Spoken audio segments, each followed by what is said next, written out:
Now, the next option available is the Smart Common Input Method platform. It's a way to set up configuration options related to that.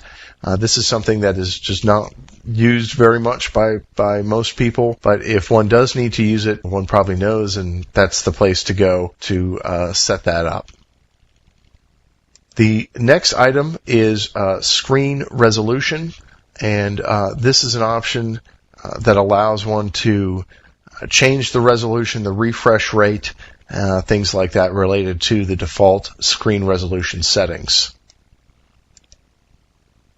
The next item is the screensaver. These are the options related to the screensaver, whether one wants to enable it or not. One can have just a blank screen, random, and then there are various themes that are available for the system, various default screensaver themes that are available. And one can, of course, preview, see what it looks like by clicking the preview button. One can set the amount of time it takes before the screensaver is activated, and you can select whether or not to lock the screen when the screensaver is active.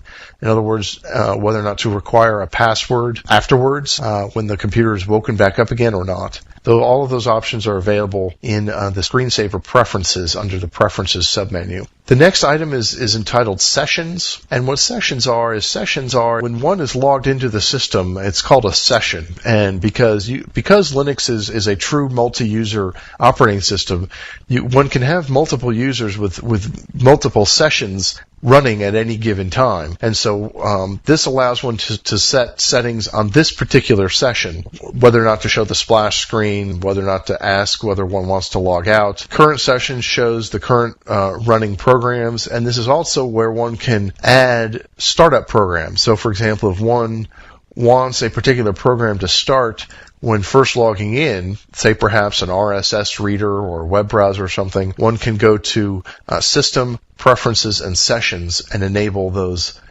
programs to start up on login. The next option is Sound, and these are some options related to the sound system in the Ubuntu Linux system. You can test and set whether or not you want default sounds and system sounds to turn on and turn off for different options. If one was to delete a file, if you want to have a beep, those kinds of events can be set up in this system. And if one is having sound problems, one can go here and auto detect the sound cards and make changes and try to diagnose the problem at that point.